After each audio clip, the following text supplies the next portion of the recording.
Welcome everyone back to the School of Greatness podcast. Very excited about our guest, Gabby Bernstein, and she's got a new book out. Make sure to check this book out. It's called The Universe Has Your Back. I'm so glad that you're here. Thank you so much for coming to the studio, the Greatness Studio. We'll put you on the wall here soon. I want to be on that wall. And yeah, we have a lot of people. You're like in a private jet with Tony Robbins. I know. And like, come on, man. It's been a lot of fun. Life. It's been a lot of fun. This podcast has been fun. Yeah. And I get to interview incredible people like yourself. Yeah. This book just came out. The Universe Has Your Back. Transform Fear into Faith. Fear to Faith. You've already written a couple of New York Times bestsellers before. Why did you want to write another book about fear? Mm-hmm. So it's interesting. I used to think that I wrote my books for my readers. I used to think like, okay, whatever they need or what, I would get a pulse of what's going on with the reader in their life or at the time. And this time I believe I wrote this book for myself. I wrote it during the worst year of my life, which I shared with you earlier. And during that year, I didn't realize it was just really hitting a major bottom, like a bigger bottom than, I got sober 11 years ago. Actually, 3 days ago, I celebrated my 11 years of sobriety. Congratulations. Thank you. And I think this year my bottom was bigger than that bottom. Well, how so? What was going? I mean, when someone hears that, you're at the top of your game. You're on the Today Show. You're on Dr. Oz. You're on Oprah every other week, it seems like. You've got New York Times bestsellers. You're making multiple seven figures in your business. You're healthy. You're speaking in front of thousands of people every single week. How did you hit rock bottom? More than, being an addict. Yeah. There was hidden parts of my shadow that needed to come forward and memories I didn't know. And I spent a year cracking into that place of remembering what I needed to truly unearth so that I could be free, truly. Yeah. But I wrote this book while I was going through that bottom. So in the midst of having that experience of just breaking down, picking myself up, breaking down, picking myself up, I had to write. And you know what it's like to have a deadline and have a deal and have people expecting you to submit a book at a certain time.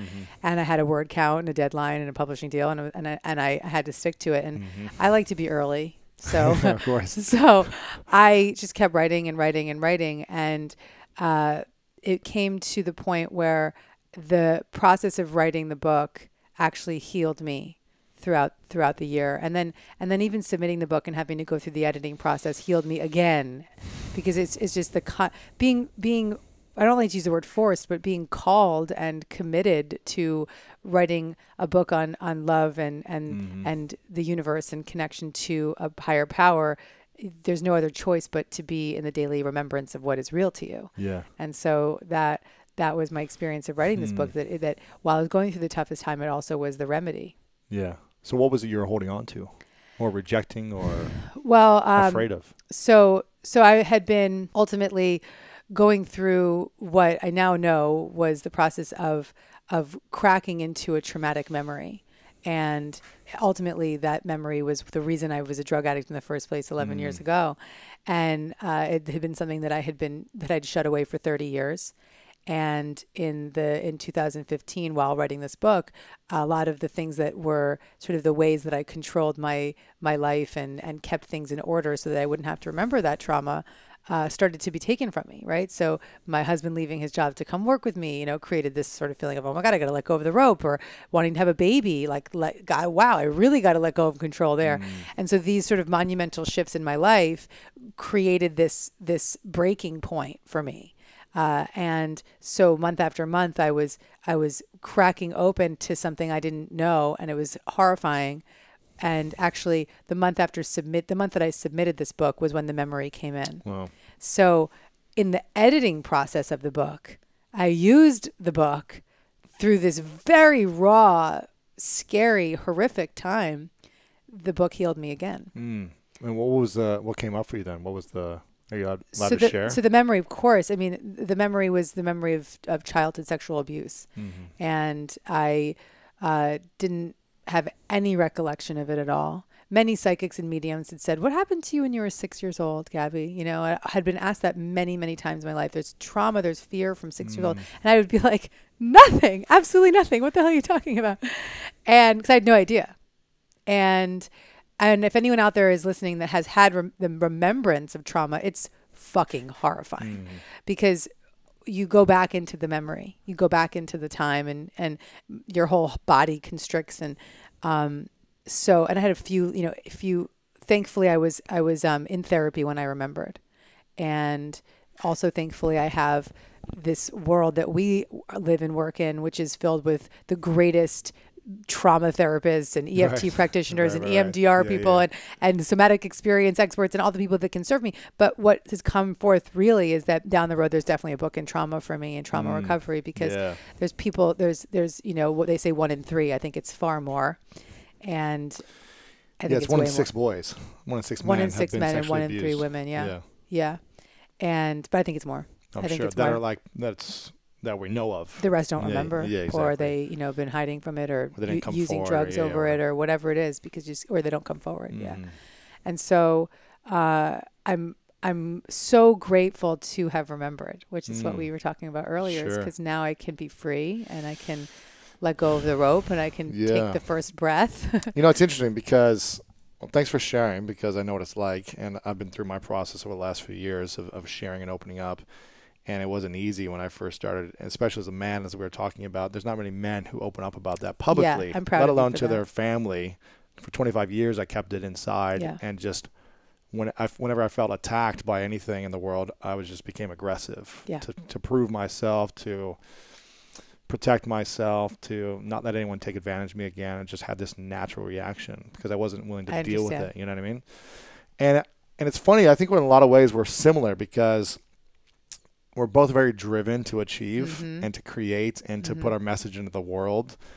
And, I'm assuming that that's something had to do with like our trauma. Absolutely. That makes us so driven and wants to be seen or whatever, Yes. And before, in my early 20s, it used to be more of like an egotistical thing. Yep. And now it's more of a way of inspiration. I want to serve. I want to be in service constantly. And I could care less about the recognition or the things I get. Yeah. Although they're nice. It's not my driving force. Yeah. And this is the first time that I've been around you. I've probably known you for 4 or 5 years, maybe longer. Yeah. 6 years, maybe. I don't even know. And this is the first time that I've actually seen you calm. Yeah. Like the first time ever. It's the first time I am. I never fully see you look me in the eyes. Yeah. I couldn't. Without feeling stressed, or anyone in the eyes, without constantly looking around, without your mind racing. There was always something man, she's high strung, or just in control of she never lets go. Running. There's this feeling, yes, of never letting go. And I was like, wow, you're in the middle of your book launch. And I was like, how are you so calm? Because I know what it's like, to go through a launch. Yeah. And you want to do well and you want to sell and you're doing interviews left and right 5 times a day.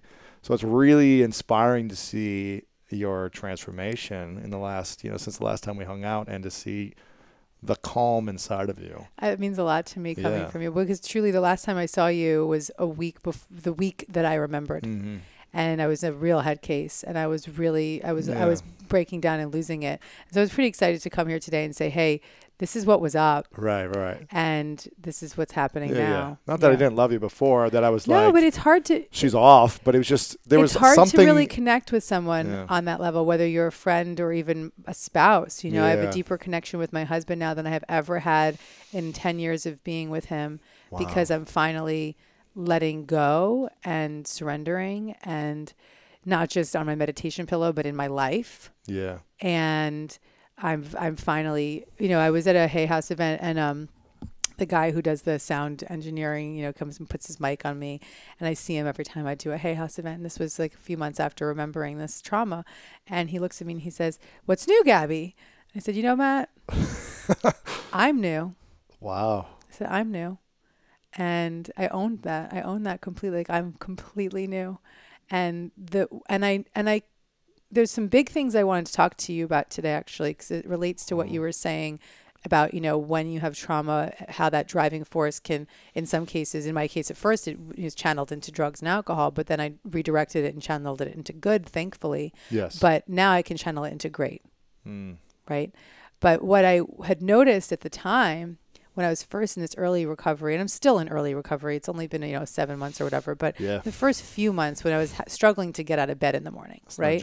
It's no joke. It's no joke. It's no joke. It's literally the most brutal. You're in a hangover constantly. Yeah, right? It's far worse than my cocaine addiction and recovering from cocaine. I mean, far worse. And anyway, so I'd wake up in the morning, I'd feel really depressed, and I would walk up to my office and I'd sit down to the computer and start working, and I'd see myself take a deep breath.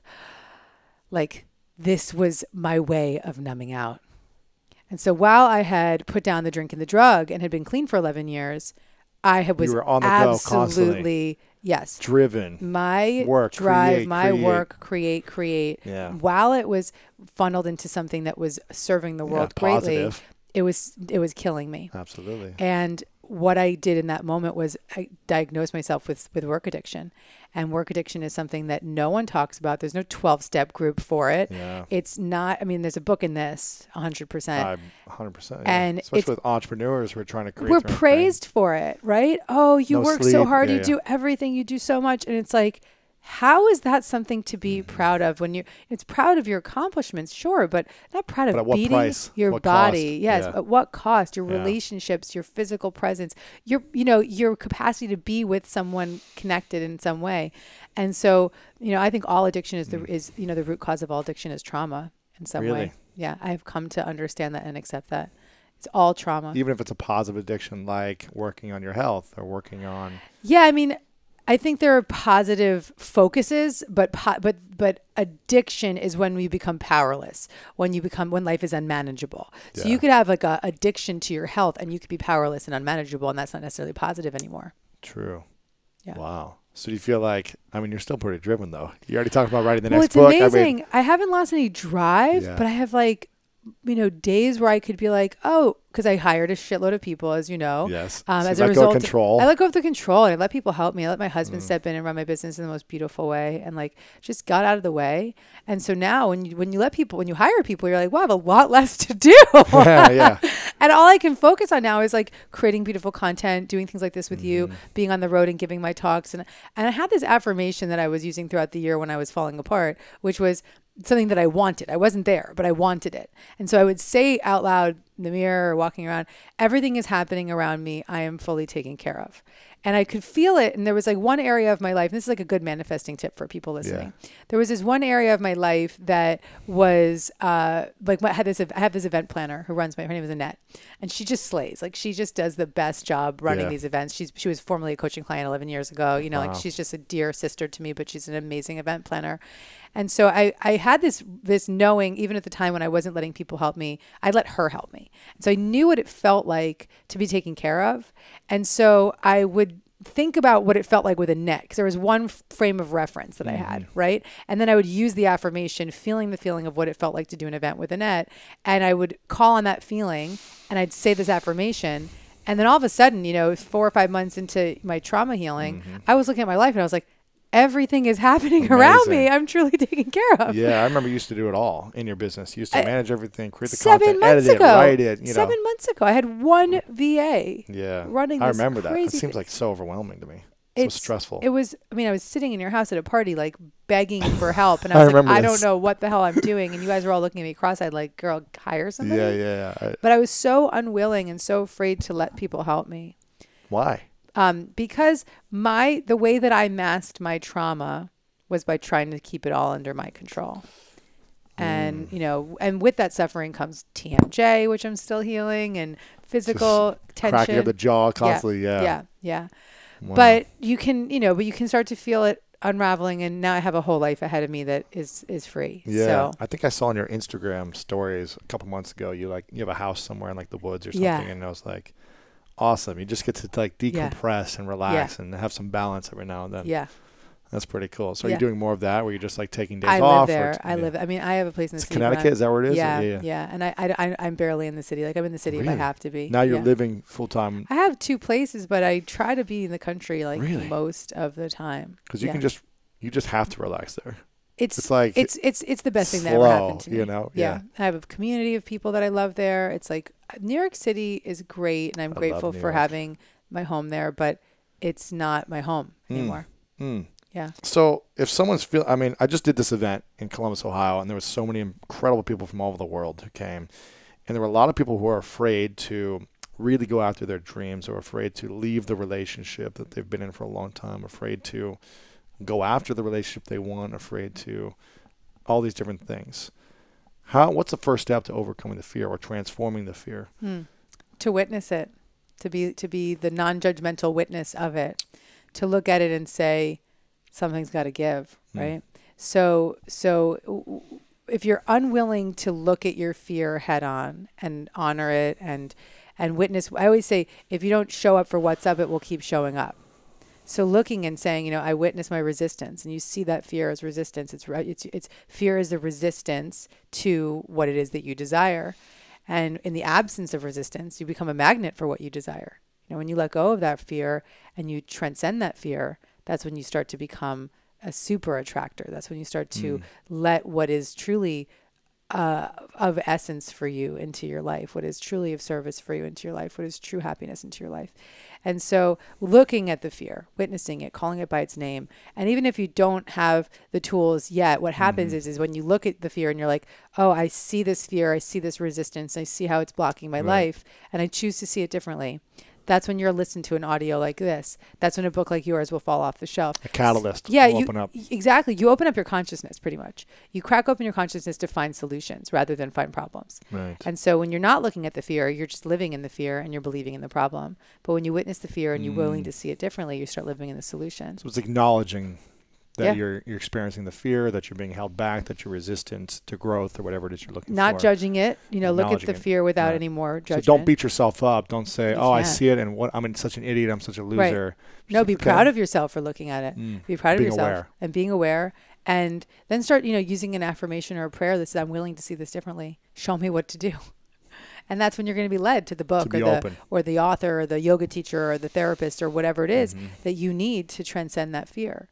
And I believe that the universe works through people. So when you say yes to healing, the healing is presented to you in very profound ways that you could never imagine.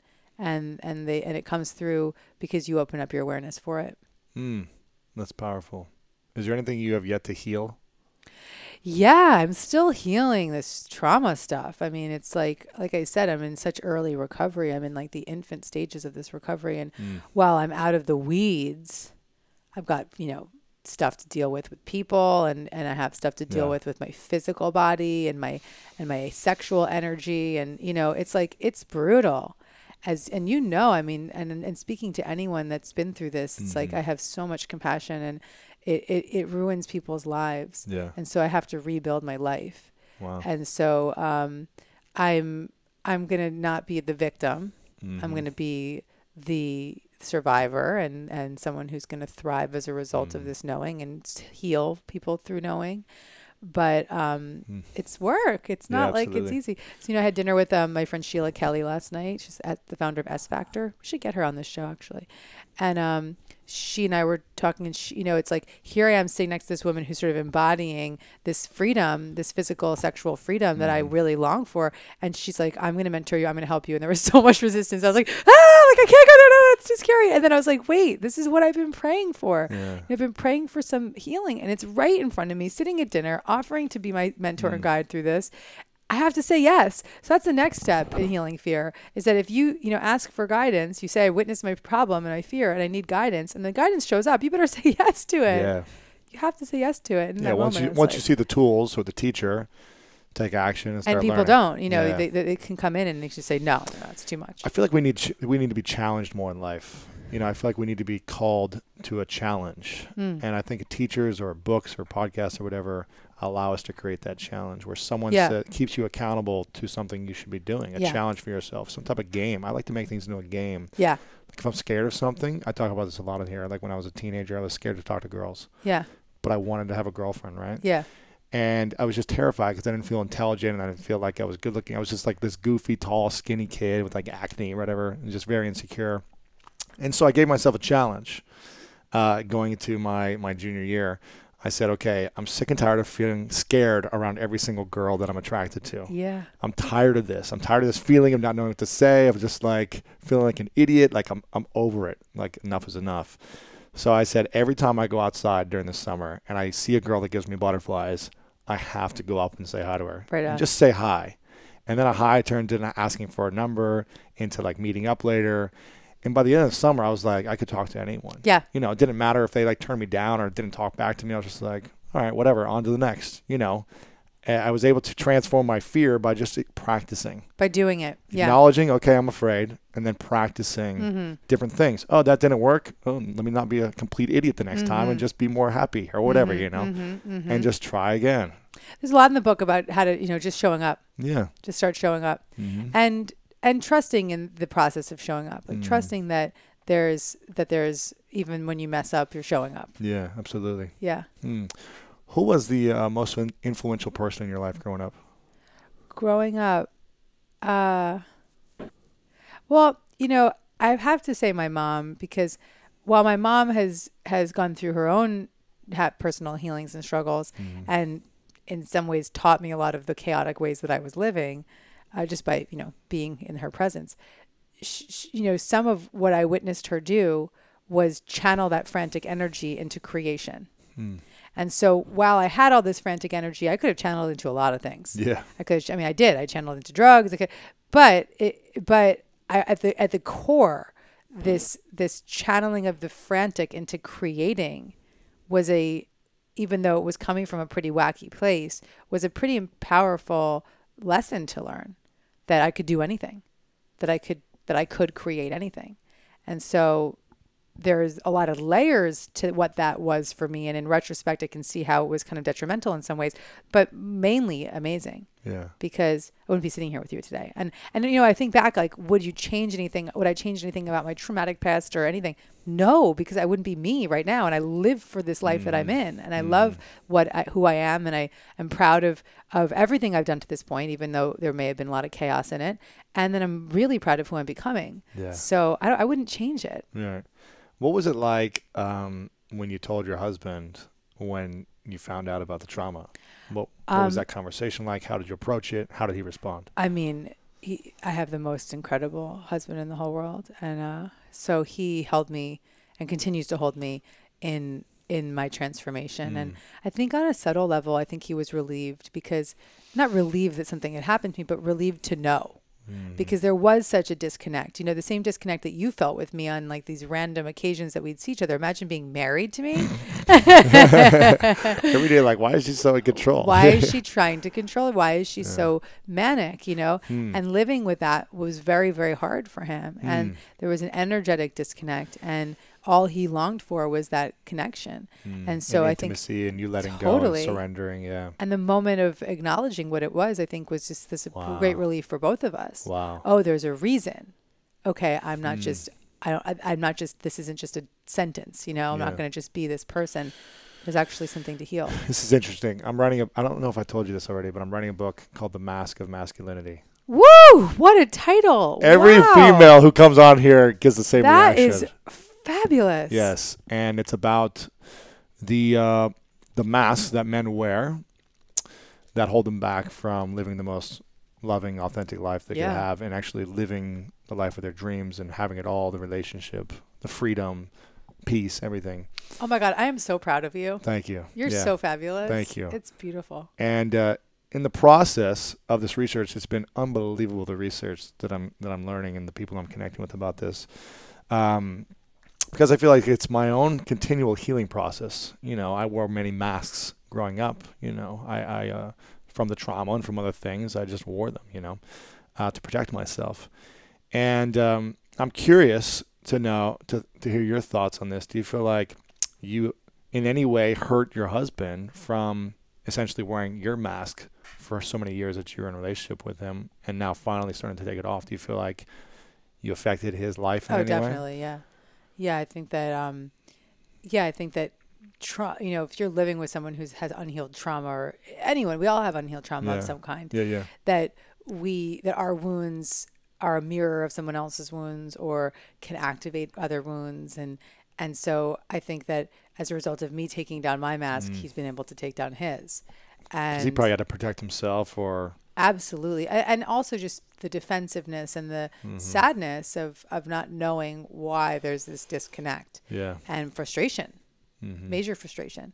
But, there's a lot to be said for two people that are on a path of personal growth. And when they show up, like miracles happen. Right. How do you feel like he is transformed, or has he, from you letting go and opening up? My husband is the greatest transformation I've ever seen in my life. He is a miracle. He has completely changed his personality. He's changed his attitude about life. He's changed his hair, his beard. You know, and I say that he's changed his hair and his beard because he's like, you know, he worked in private equity for a decade and then retired from this very big job to come run his wife's business. You know, that takes a lot of confidence for a man to do that. Absolutely. And because I'm now in this place where I let him shine in his greatness, he owns his masculinity while at the same time holding a tremendous amount of space for me to be who I am in the world and be proud of that. You know, standing in the back of my, you know, lecture halls and just like smiling and just being so proud, you know, and not feeling like he is creating this with me. And I know it's God's work. I know that he and I were placed together to do this work. And there's a lot of people in my field that have, you know, teamed up with their spouses. And I think it is. I mean, I think that there is something about having, you know, it all in the same home and trusting the person that's behind you. Absolutely. Did you feel like he ever felt emasculated through? Oh, definitely. Really? Oh my God. God bless him. I was only in my masculine. That's all I knew how to do. I know. Because in that running, like femininity meant vulnerability, and vulnerability wasn't safe for me. Yeah, I don't think I've ever seen vulnerable until now. I mean, opening up, you know. I would be vulnerable on my stage, like when I would give a talk, I would let myself be vulnerable. You know, just let myself be moved by what I was sharing, because all the while I could feel God move through me. You know, God, universe, whatever you want to call it. I would let spirit move through me, and so there's sort of an undeniable vulnerability that comes through when you're letting yourself be a channel for that kind of truth. Yeah. But then right when you jump off, you're back into like control and masculine mode. Yeah. And, Second I get off that stage. But the one place where I did feel free was on stage and speaking, and where I would really let go and I'd really let something else move through, or in my meditation. Yeah. But now I'm letting it happen in a conversation right here with you, or, you know, in a, you know, I had breakfast this morning with my best friend that I grew up with. I only have this one friend that is from childhood, and he, you know, he's the only one. He's the only one. Yeah. Like, we were like, remember when we were this age? And like, he lives out here, and so I sat with him, and I like didn't pick up the phone. I said, you know, he shared about what's going on with me, shared about his mom's diagnosis. Like, we went deep and very fast. You know, we hadn't spoken in about a year, and we went right in, and so this capacity to be vulnerable and real, even at breakfast, you know, it's new. Any moment, yeah. Yeah, it's new. Interesting. How's it feel? I feel so great. I'm so glad. You look like you have so much weight off your shoulders. It's amazing. It's amazing. You know, don't be afraid to, I guess my message in this is don't be afraid to let go of the rope, and don't be afraid to let healing occur, even though it's so scary. Because it's far more scary not to go there. Right. What would you say did you realize you were in your masculine energy a lot? Yeah. You realized it. You recognized it. But I had no idea how to get out. Interesting. What would you say is now your definition, or I guess then, but what's your definition of masculinity in general now?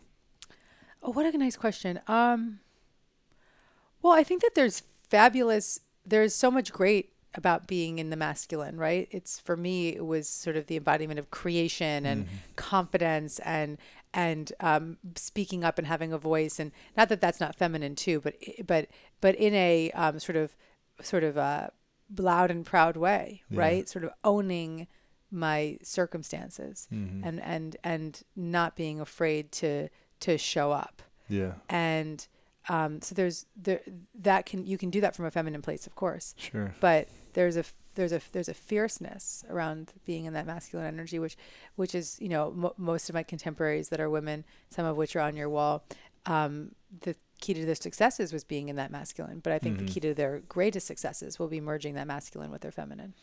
You have to let me know, because I've never been married.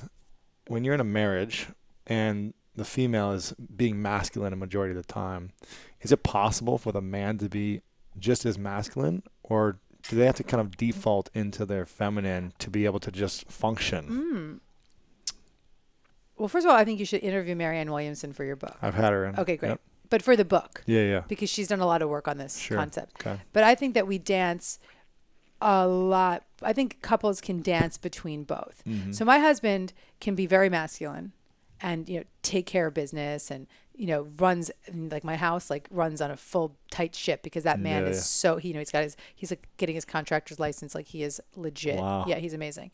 And then also like legal, he's a lawyer. So he runs legal, like he's gonna run shit, Yeah. but then at the same time, he can move into the space of the feminine and like let me nurture and take care of him in that sort of feminine, softer, gentler place. So I think that learning the dance and learning like these areas are when it's great when I'm in my masculine and these areas are great when he's in his feminine and vice versa.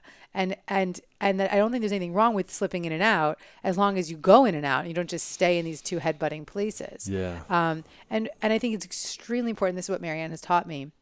It's extremely important that we as women make a commitment to be in our feminine because you guys need it. Like if you're masculine, we don't know what to do, right? Yeah, it's like, yeah, your makeup, and there's a beautiful book by Luann Brizendine, the book on the female brain.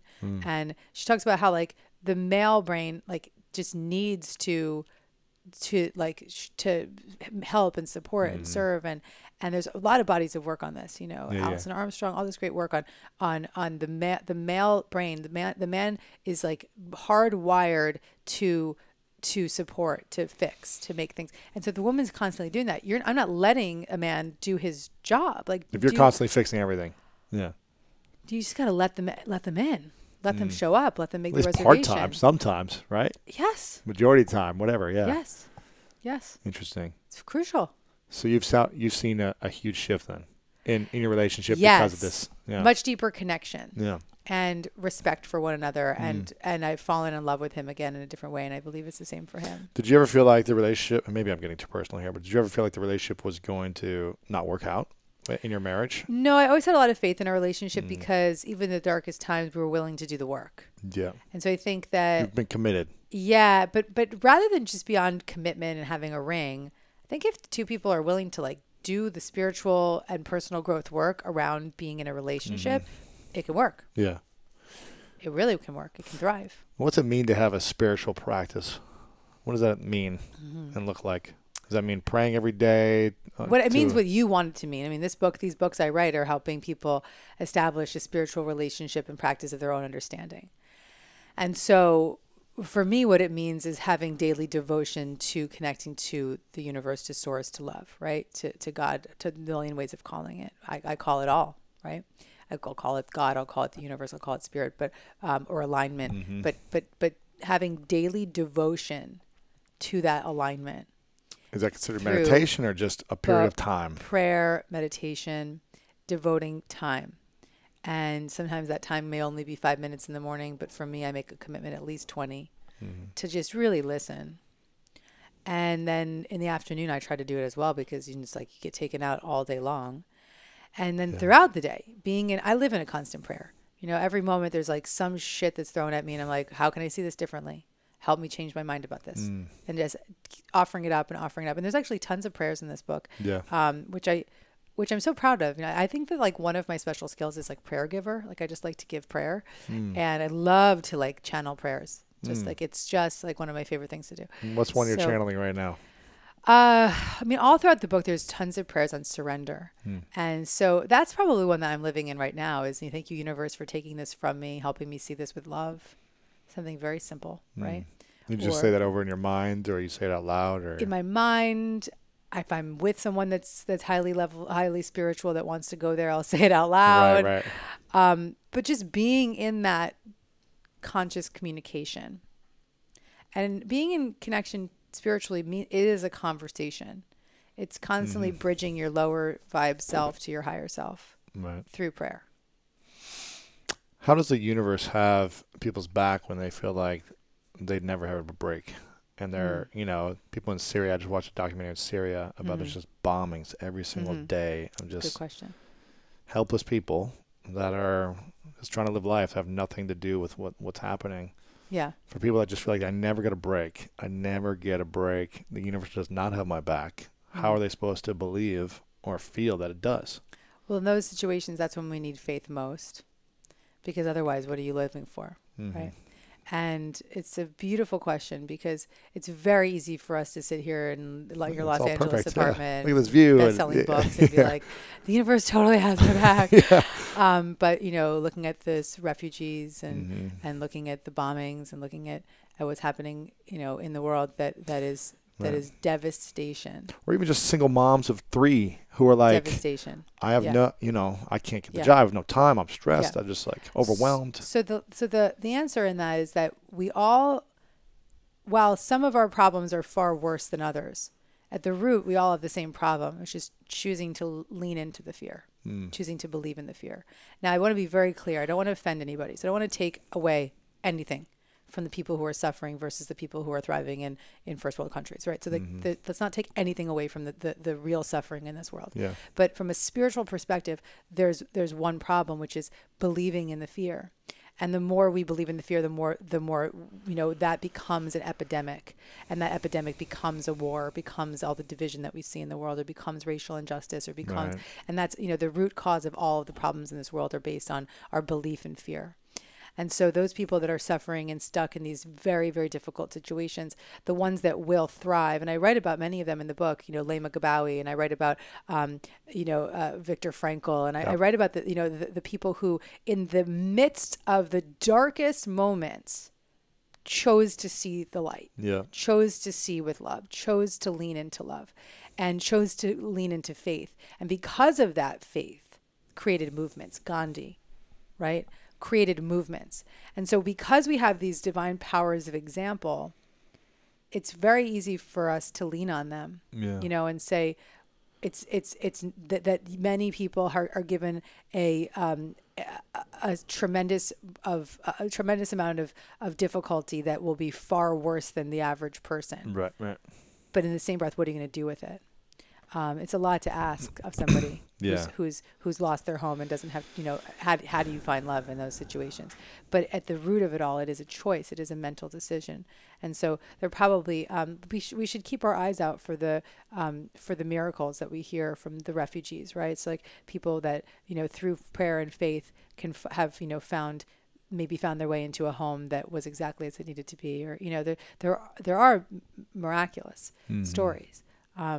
But I mean, in the same breath, it's also what I think is most important is for those of us who are in first world countries that don't have these problems, right? Or people who are not suffering from war, war or violence or bombing. It's really our responsibility to show up. Yeah. Show up in the greatest way that we can in honor of those who don't have the support and the resources that we have. Yeah. I'm curious about, it's kind of a contradictory thought to think that when I'm not in control, when I let go, that I actually create more freedom and more certainty by letting go. How is that possible? Yeah. That when we let go and we're not in control, we actually have freedom. Yeah. And more certainty. Are you feeling that and experiencing that? I'm living that right now. I'm really living that right now. Like you said, this is my 5th book, and this launch is the biggest book launch I've ever had. I've had you're everywhere. Quadrupled my pre-orders and all these things. And I've been the most relaxed, the most faithful, the most receptive, the most aligned, the most, forgiving when shit went wrong. The most willing to heal throughout the process because it brings up stuff, and the most willing to let people help me and let the universe help me. And so I can say that with conviction that you can speed up by slowing down. And really, so what it is that resistance is what blocks us from receiving support and guidance. Resistance comes from the belief systems and fear-based thoughts that keep us negative and in these low vibe energy. It's in the absence of resistance that we start to feel supported. So when we can shed the patterns and belief systems and energy and start to truly breathe and truly believe, that's when we can allow ourselves to genuinely receive the support that we need and that we long for. What is something you're extremely proud of that most people don't know about? Because your life is very public. You've had a lot out there. You speak about a lot of things on the press and the media, but is there something we don't know that you're extremely proud of? Or that most people don't know? I am proud of my willingness to heal. I am not an avoider. I see that there's something up and I show up. And even last night when I was in so much resistance to wanting to get to the deeper level of this healing with Sheila Kelly, I was still willing, you know, so I'm proud of that willingness, even when it's scary. Right. And what's the role of love in overcoming fear? So love is the antidote. Love is the opposite. And love not from a romantic love conversation, but love being the energy and ever-present essence of love that is within us and around us, and it's the truth of who we are. And so when we start to reprogram our thinking and reorganize our belief systems and change our energy, we return to love, as Marianne Williamson would say. We return to love. That's the title of her book. It is. It's her most famous book. We return to love, and that remembrance. I mean, really, I believe that a spiritual journey truly is unlearning fear and remembering love. Yeah. What do you feel now that you've started opening up about your trauma? What do you feel your purpose is? Yeah. My purpose hasn't changed, actually. It's to crack people open to a spiritual relationship of their own understanding so that they can find freedom and peace and healing. And your biggest teacher has been Marianne? She's been one of my biggest teachers. Deepak Chopra is a dear teacher and friend. And really my probably my most cherished teacher is Dr. Wayne Dyer. And I don't say was, I say is, because there's a whole chapter in the book about how I've been channeling Wayne. And, you know, one of the things I don't talk about, here's another thing I don't talk about, unapologetically owning my mediumship. So I can, you know, we all are mediums, I believe. But it's just sort of how do we fine tune that skill like we would anything, right? Playing the piano. And so the more free I've become, the more my connection has deepened. You know, I'll be on stage and all of a sudden I'll hear someone's grandmother tell them, oh, shit, I got to tell her this, but I don't know how to tell her. You know, so I've been channeling Wayne. And he's been a really clean, clear voice. And he wants everyone to know that he'll come to anyone that needs him, like any angel or spirit or guide. But and this may be heady for some of your listeners, but, you know, take it or leave it. Sure. But that he comes, he really wants to support people who are in the commitment to being a voice for the light. And so I've been hearing him come through, and there's been tremendous, these synchronistic experiences of, I was getting messages for his daughters. And through a series of events there was another medium who called me and said, Wayne wants you to know that it is him. And you know, that you are, and then getting on the phones with his daughters and giving them the message. And they're like, how could you know any of this? You know? So he's given me proof that he's with me. And so I say he is my most transformational teacher, because the embodiment of his faith is what I want in my life. Yeah. And it's what I strive for. Yeah, I never got to meet him, but you would have loved this podcast. Yeah, it would have been fun. Well, he's here now. Sure. Well, The Power of Intention, that was his book, right? He has so many. I think The Power of Intention was a book. When I first discovered him, it was probably 13, 15 years ago. I remember I was 21, 22, something like that. I remember it was like, wow, this is really powerful information, just the intention we have, the things we want, the way we want to be. And I fell in love with the guy at that moment. So he's just profound, and that's cool. And he's even more connected now. You know, he's doing such bigger work now, and I think that's why he left his body now, because he's like, I got more to do, and I have to do it in this way. Interesting. And there was a chapter in the book that I write about him, but then at the end of the chapter, I share about how towards the end of writing that chapter, I felt him standing over my desk, like this huge, tall presence, looking down at me. And I just stopped in my tracks and just was moved to tears, because I just knew. I know. I'm like, you're here. Wow. Yeah. That's cool. It is. Well, what are you most grateful for recently in your life? Reconnecting to my mediumship, accepting my mediumship and recommitting to that, to being a channel. Yeah. And just accepting it, you know, just I don't talk about this publicly, because it's not really something that I would even really want to talk about publicly, because it's like any skill or gift. It's like you wouldn't go bragging about it. Sure. It weakens it, you know? Yeah. But it's something I'm proud of, that I can have that connection now. That's cool. Yeah. Very cool. How does that work? I mean, I'm always fascinated by this. Do you just channel it in moments, or do you have to go into a place? Yeah. Personally, or you have to go into a place. You have to be ready for it. You're like, you can channel okay. So look, there's plenty of people that are not fully healed that are mediums, that are tremendous mediums, you know. So it's kind of like any skill. Like some people could wake up in the morning and they're like amazing at the piano, and you know, there's different skills. They just see it. How clear are you? And you could be born with it. Like that, this is a very innate skill that is tapped in. And for me, it was always sort of present in my life. But you know, everyone is a medium. Like the way anyone can pick up and, you know, write a book if they wanted to, right? Even if I don't have any literary background and I've written 5 books, right? Me either. Yeah. So you figure it out. But it's the same thing with mediumship. It's a practice, and it's something that you channel and funnel. And so what I would recommend if someone's like, oh, this sounds interesting, there's actually a lot of meditations in this book. And following those meditations, I suggest a lot of free writing. And so letting your pen flow, letting yourself just be in a surrendered state, but tuning in first through meditation and prayer, and centering your energy and aligning your energy with source energy, so you almost feel like your body begins to vibrate when you meditate, or maybe you felt that kind of peace come over you in a meditation practice or through a prayer. And then in that space, just write. Now I channel the most when I'm speaking publicly. I just really step back and allow. And that's when a lot of times when I'm doing a Q&A, I'll hear things. And the other night I just heard this woman, I was like, your mother really wants you to forgive her. Like, let's just accept it, you know? And I started saying things to her, and she's like, how would you know that later? And I was like, because she was telling me, you know? And so just getting out of the way is really the key to being a channel. That's cool. But it's not just listening to spirits or guides. It's also just letting you channeled your book, whether you realize it or not. You just let that come through you. Absolutely. You channel right now. This work is all just letting intuition move through you. For the women listening who think, you know, Gabby's incredible, she's beautiful, she's got the husband, the books, the career, everything. I don't have that type of confidence. I don't have the type of self-love. I don't think I'm worthy enough of the things that she has or the things that they want to create.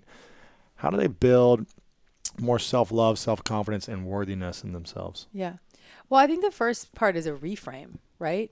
I think that a lot of times we're going to look at people who have things that we want and say, I'm not good enough.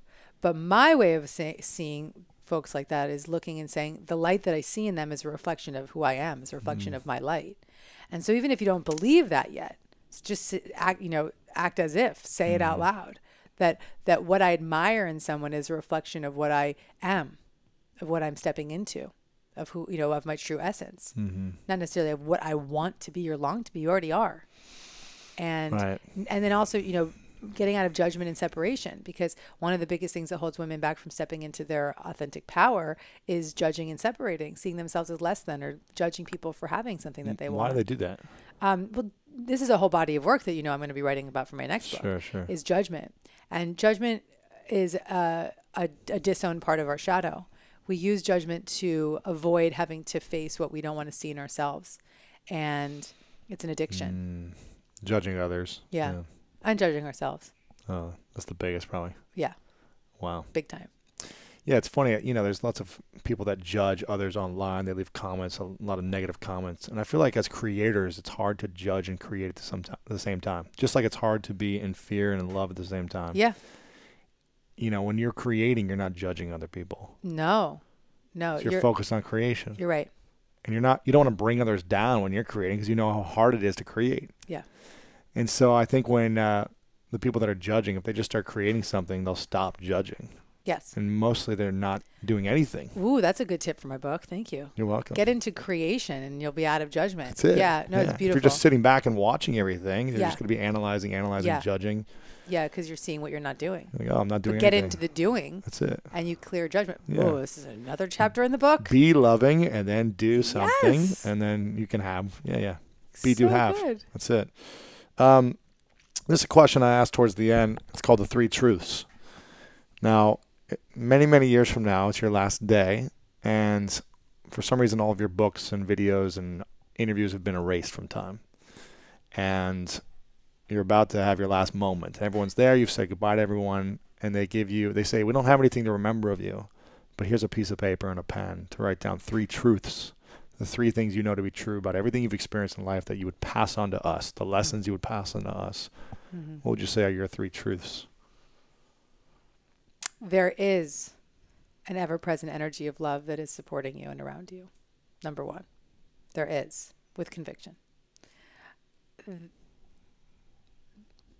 This is a lesson from Yogi Bhajan, but understand through compassion. Compassion will remind you of who you are and will help you forgive whatever it is that you thought you knew. And the final one is very simple. It's choose love, because that's what this whole gig is about. It's the more that we choose love, the more we let go of what we thought we needed, and we allow what we really need to come in. Yeah, I love that one. Those are great. If you had to get a tattoo on your forehead that was in reverse, so that only when you looked in the mirror you could see it, and every time you look in the mirror you see one word or message. I am love. I am love. That'd be a good one to see every day. I like that. It's a good reminder. That's good. That's good. Is there a question that no one's ever asked you that you wish they would? Ooh, these are so good. Let's see.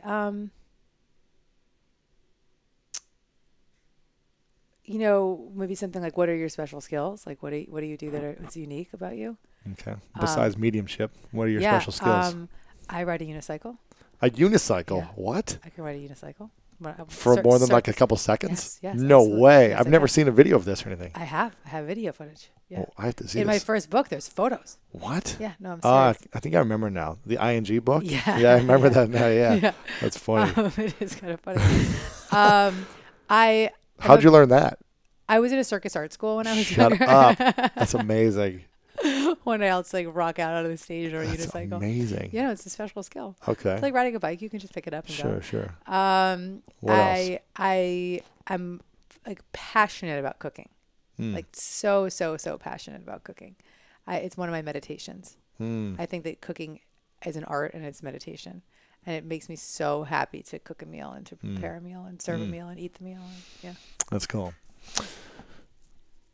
Before I ask the final question, I want to acknowledge you for a moment, Gabby, for your incredible ability to shift and open up and transform your own energy, and for letting go, because I know how challenging it can be to hold on to something for so long, 30 years for you, and I really acknowledge you for stepping out of your comfort zone in a major way, shifting all of your relationships in the process, healing yourself, and being an incredible catalyst of love for so many people around the world for all the work that you do. So it's amazing. Thank you. You're welcome. Thank you. The universe has your back. Transform fear to faith. Make sure you guys get this book ASAP. Share with your friends. Share this out with your friends for anyone you think could be useful for. Connect with Gabby on social media. You're at Gabby Bernstein. Gabby Bernstein everywhere. And also, is there anything else you want to say before I ask the final question? I just want to say thank you. I just think that you're such an amazing man, and I'm so proud of you, and I'm just proud to be your friend. And appreciate it. Like I mean it. Like when we knew that I was going to come on this podcast, I told my PR, like, this is the most important thing I'm going to do. And I don't just say that just because of like the reach, but because and you said to me at the beginning, you were like, what is it that you're like? What could make this the best podcast? I was like, it already is, because the first time I interviewed with you, I was just so moved by your talent in interviewing, and this one just is far beyond even the last one. No, so I appreciate it. I mean it. I really mean it. I appreciate it. Thanks. Yeah. Okay. Well, the final question is, what's your definition of greatness? To stand in your authentic truth. Gabby Bernstein, thanks for coming on. Appreciate it. Appreciate it. Hey guys, thanks so much for watching this video. I really appreciate it. And if you enjoyed this video, then make sure to subscribe to my YouTube channel. You can do that by clicking right here to subscribe, because each week we come out with awesome, epic, and inspiring interviews and messages and videos just for you. So click subscribe right here to get notified of new videos every week. Also, if you enjoyed this specific interview, we've got a lot of great interviews like this that are uplifting and inspiring. So click right here to watch the previous interviews, because the people I've had on are pretty cool and epic as well. So click here to watch previous interviews. Click here to subscribe. I love you guys, and I'll see you very soon.